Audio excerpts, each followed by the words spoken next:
하나님 아버지, 주의 이름으로 세워진 이 교회 또한 저희가 주의 이름으로 이 아침에 나왔습니다. 하나님 아버지시여, 주의 이름으로 기도하는 저희들, 이 기도를 주께서 받아주시옵소서. 오셔서 저희와 함께 하여 주시옵소서.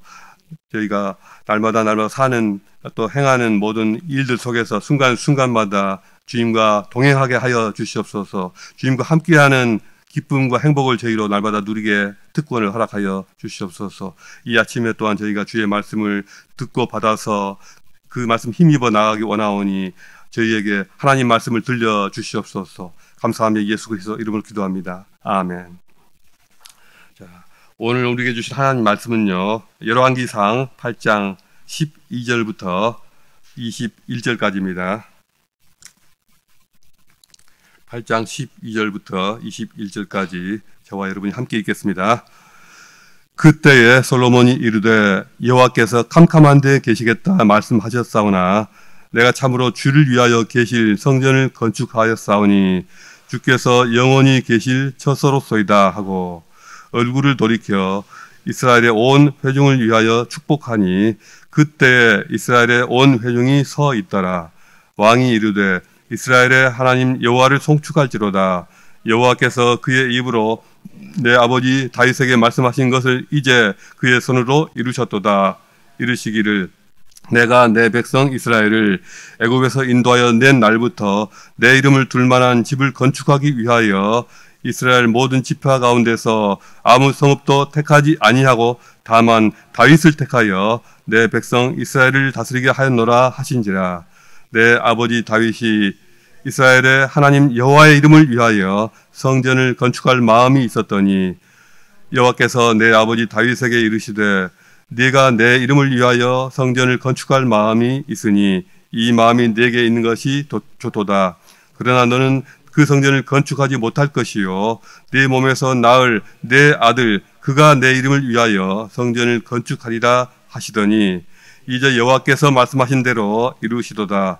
내가 여호와께서 말씀하신 대로 내 아버지 다윗을 이어서 일어나 이스라엘의 왕위에 앉고 이스라엘의 하나님 여호와의 이름을 위하여 성전을 건축하고 내가 또 그곳에 우리 조상들을 애굽 땅에서 인도하여 내실 때에 그들과 세우신 바 여호와의 언약을 넣은 궤를 위하여 한 처소를 설치하였노라. 아멘.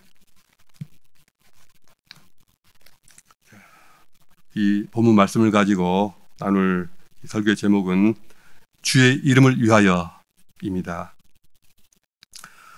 어떤 기업체가 되었든 또 어떤 교회가 되었든지 그리고 어떤 큰 프로젝트가 있든지 그들의 사역을 간단하게 압축적으로 표현할 수 있는 어떤 표어 또는 슬로건이 있습니다.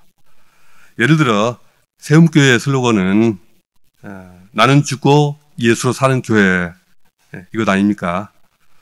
제가 생각할 때 이 교회 슬로건 때문에 우리 교회에 나온 분도 있지 않을까 싶습니다. 만약 솔로몬 왕의 이 성전 건축 프로젝트에 어떤 이 슬로건, 이 표가 있었다면, 있었는지 없었는지 모르겠지만 만약 있었다면 그것이 무엇이었을까요? 아마도 이것 아니었겠습니까? 여호와의 이름을 위하여. 솔로몬 왕이 성전을 완공하고 봉헌 의식이 거행됩니다. 성막에 있던 언약궤를 성전 지성소로 드리는 것으로 봉헌 의식이 시작되었고 그 일이 끝나자마자 솔로몬은 백성들 앞에 서서 일종의 경과보고처럼 자신이 성전을 건축하게 된 그 이유를 설명합니다. 솔로몬이 말한 내용의 요지는 간단합니다. 원래 이 성전은 하나님이 원하신 바가 아니었다. 오히려 하나님께서는 어둡고 좁은 성막 안에 그냥 머무르려 하셨다. 그러나 부왕인 다윗 왕도 그렇고 또 솔로몬 왕 자신도 어떻게 자신은 화려한 궁궐에 거주하는데 하나님은 그렇게 누추한 곳에 모셔둘 수가 있겠느냐. 그러한 부담감 때문에 성전을 건축하게 되었다. 그리고 이 일은 하나님께서 자신의 붙인 다윗 왕에게 말씀하신, 지시하신 그대로 되어진 것이다. 이 점을 강조하고 있습니다. 솔로몬은 이제 여호와께서 말씀하신 것을 그대로 이루셨도다. 여호와께서 이루셨도다 라고 말합니다.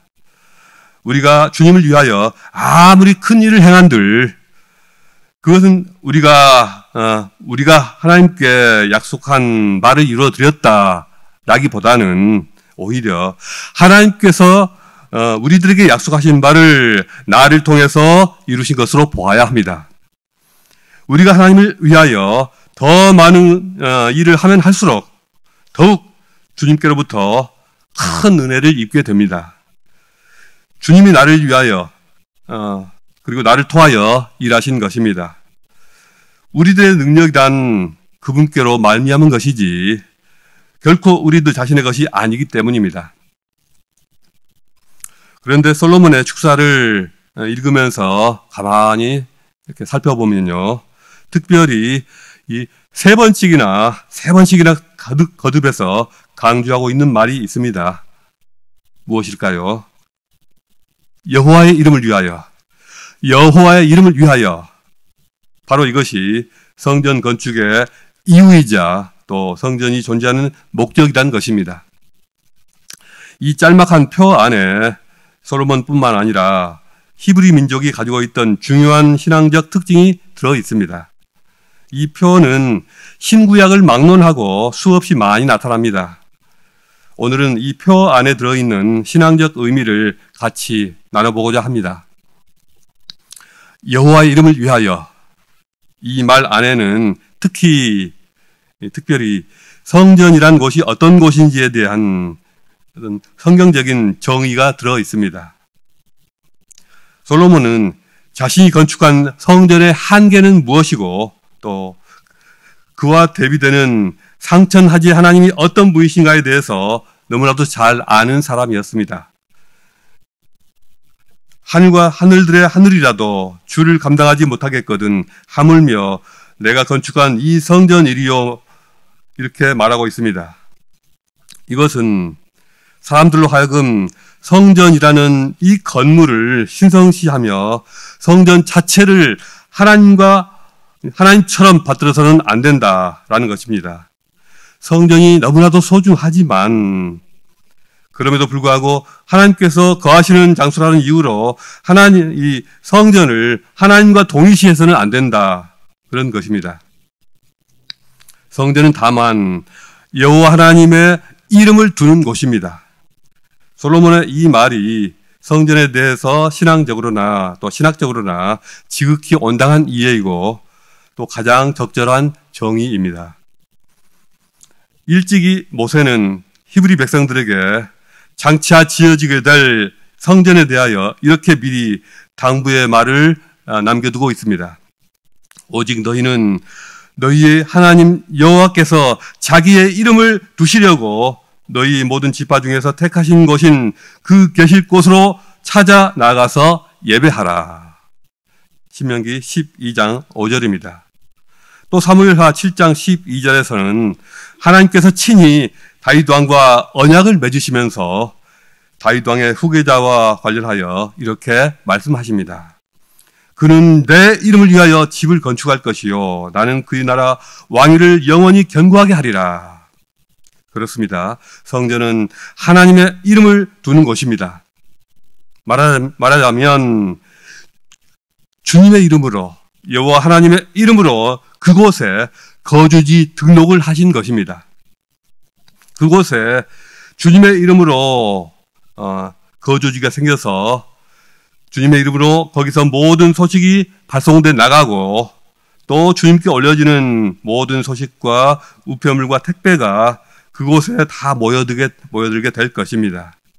지금까지는 사람들이 하나님께 뭔가를 보내드리고 싶고 또 하나님께 나의 신앙을 적어서 올려드리고 싶은데 어디로 보내야 할지를 모르고 또 보낸다 한들 수치인불명으로 되돌아올 것이 뻔했습니다.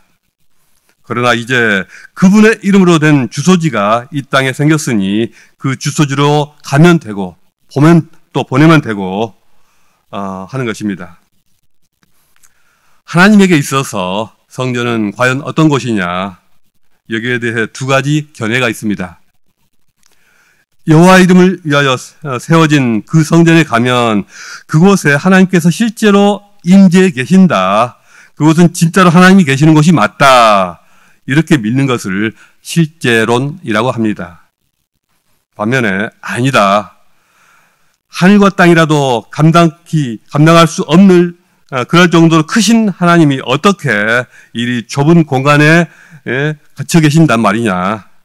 성전은 다만 하나님께서 당신의 이름만 걸어두신 연락장소다. 다만 당신의 이름을 두신 이 주소지로 보내기만 하면 하나님께서는 다 받아주시고 다 그분과 연결이 되고 하나님은 이것을 통하여 일하신다. 이렇게 믿는 것을 유명론이라고 합니다. 실제론자들한테는 이 성전에 하나님이 실제로 임재해 계시느냐 이것이 중요한 문제인데요. 유명론자들은 반면에 그걸 왜 따지느냐.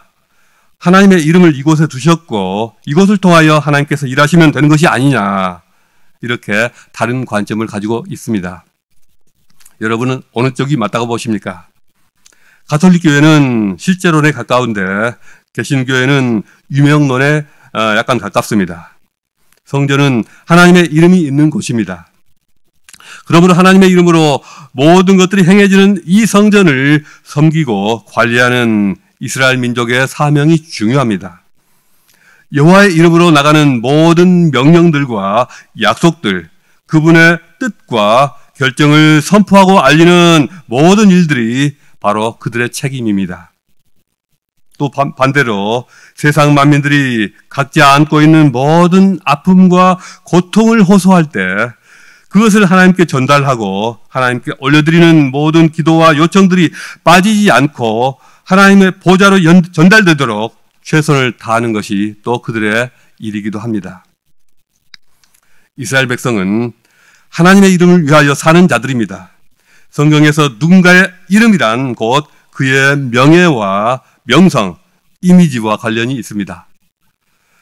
이름을 맡았다는 것은 결국 하나님의 명예와 이미지를 관리하는 하나님의 홍보 담당관 또는 홍보대사라는 뜻입니다. 앞에 나가서는 홍보대사요, 뒤로 들어와서는 홍보 담당관입니다. 아무한테나 그 일을 맡기시겠습니까? 홍보대사라는 것은 아시다시피 대중적인 평판이 아주 좋고 또 사생활이 깨끗하고 인물도 되고 선한 일을 많이 하고 그 사람 생각만 하면 뭔가 저절로 미소가 지어지는 그런 분들이 주로 맡는 자리 아닙니까? 만약 북한 같은 나라에서 여러분들어 북한 홍보대사로 노스코리아 홍보대사로 일해달라고 한다면 여러분 과연 하시겠습니까? 아무리 많은 돈을 준다 한들 아마 여러분은 한 달도 견디시기 힘들지 않을까요? 나 못하겠어. 도저히 못하겠어. 이렇게 되지 않을까 싶습니다. 그러나 만약 호주나 대한민국을 알리는 홍보대사를 맡아달라고 한다면 어떨까요? 호주라는 나라를 전 세계에 알리고 대한민국이라는 나라를 그 이름을 전 세계에 알리는 책무를 맡는 것입니다. 생각만 해도 짜릿하지 않습니까? 물론 저 같은 사람은 애초부터 자격이 안 되고 손흥민이나 또 BTS 정도는 되어야지 맡을 수가 있겠죠. 하나님의 이름을 위하여 사는 자들, 하나님의 홍보대사, 이보다 더 귀하고 영광스러운 일이 또 있을까요? 이것은 이스라엘 백성들을 향하신 하나님의 신뢰와 믿음입니다. 홍보대사의 이미지가 곧 그 회사나 그 나라의 이미지입니다. 그러므로 하나님의 이름과 이스라엘은 뗄래야 뗄 수 없는 관계가 되는 것입니다. 그러면 하나님의 홍보대사가 해야 할 일이 무엇입니까?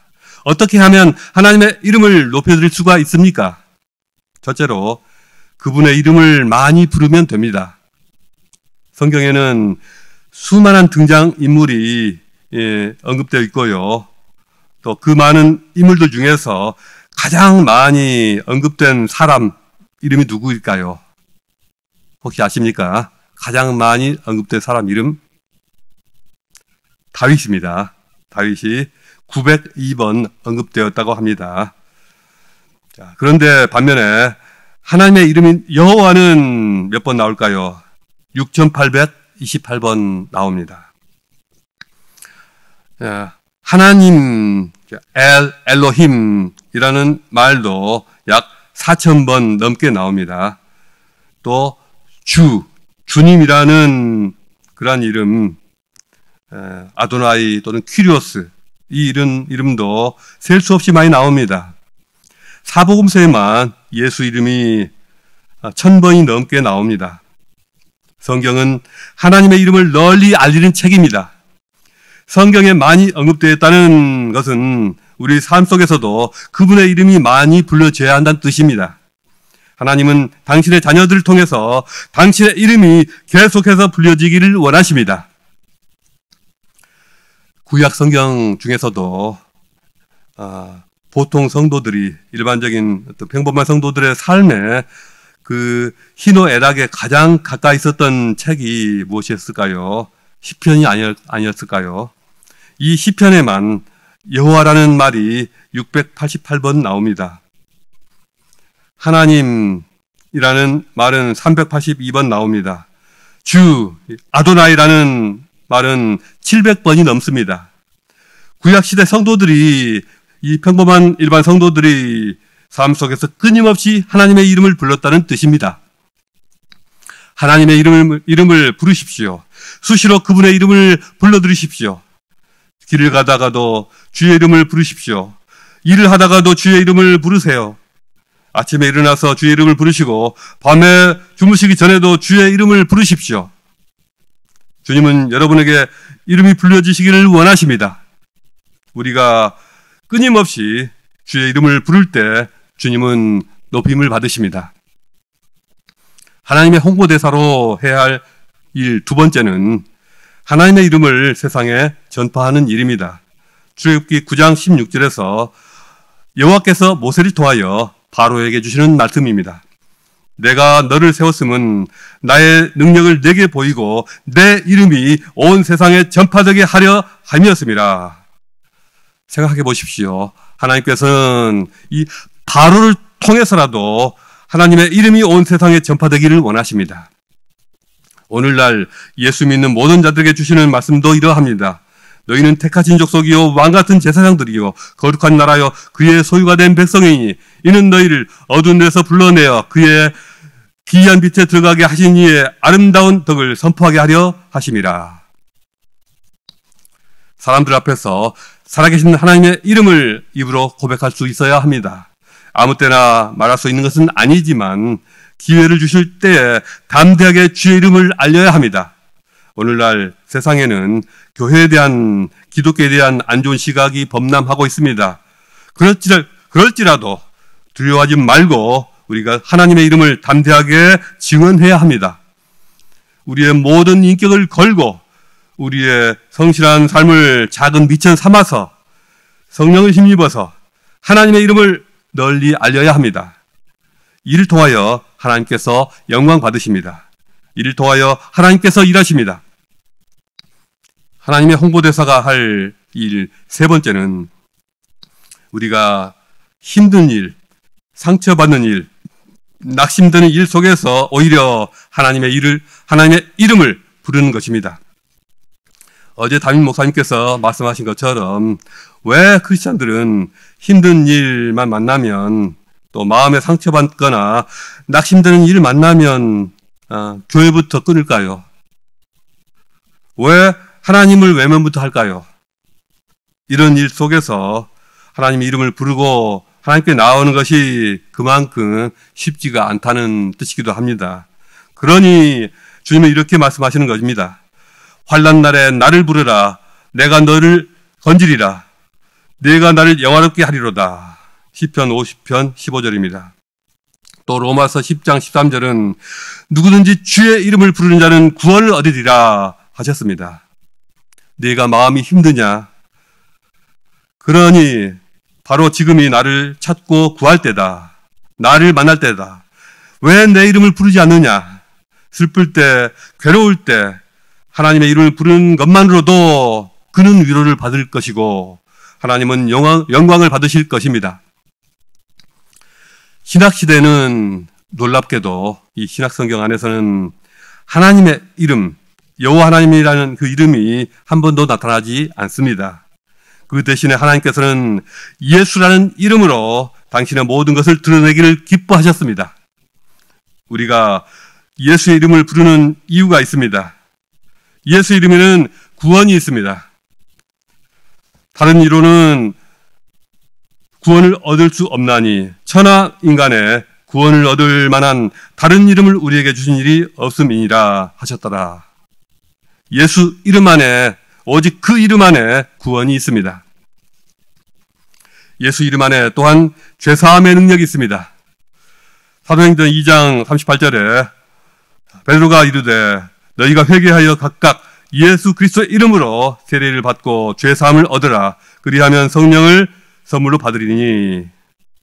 또 누가복음 24장 47절에서는 또 그의 이름으로 죄사함을 얻게 하는 회개가 예루살렘부터 시작하여 모든 족속에게 전파될 것이 기록되었으니 예수 이름으로 죄사함을 받을 수가 있습니다.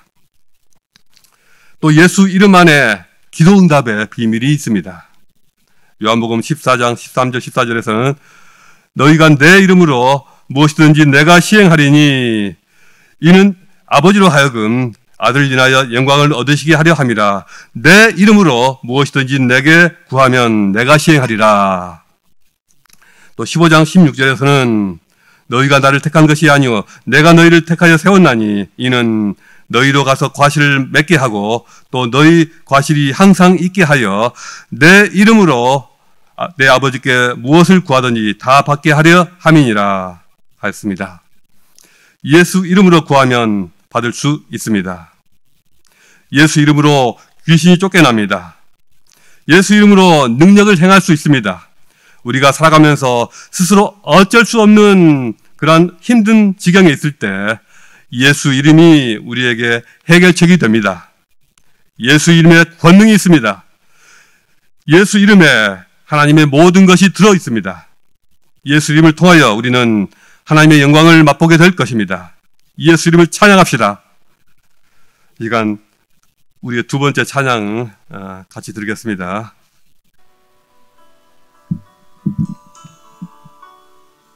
그 이름 같이 찬양하시겠습니다.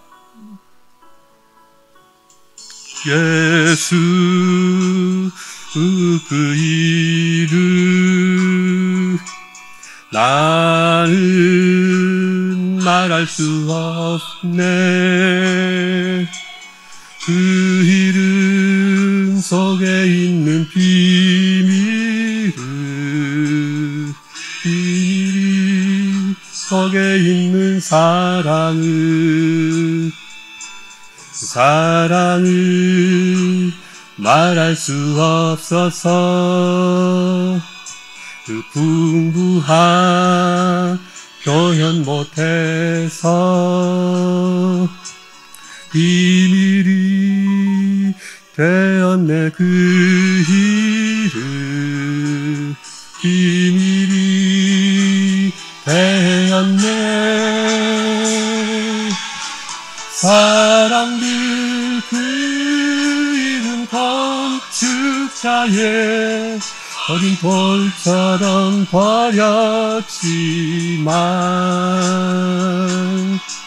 내 마음에 새겨진 이름 아름다운 보석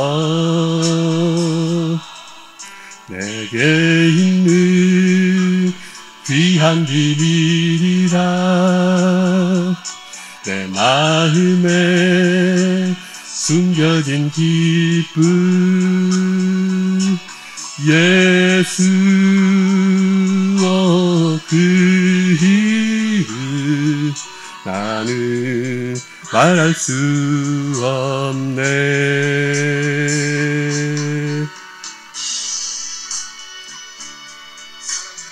아멘. 자, 다 같이 기도하겠습니다. 하나님 아버지, 주의 이름을 저희가 알려주셔서 감사합니다. 주 예수 그리스도의 이름을 저희가 알게 하시며 그 이름을 부를 수 있는 특권을 주실 뿐만 아니라 그 이름을 저희에게 맡기셔서 감사합니다. 아버지 하나님이시여, 그 이름을 저희가 드러내며 그 이름의 영광과 모든 권능과 그 안에 들어있는 비밀을 저희가 드러내는 그러한 증거자가 되게 하여 주시옵소서. 아버지 하나님이시여, 저희로 하여금 성령으로 능력 있게 하시며 아버지 성령으로 말미암아 거룩하게 하시며 주의 이름에 합당한 삶을 살 수 있도록 저희를 이끌어 주시옵소서. 아버지 하나님이시여, 주의 이름을 찬양하며 경배하며 예수 그리스도 이름으로 기도합니다. 아멘.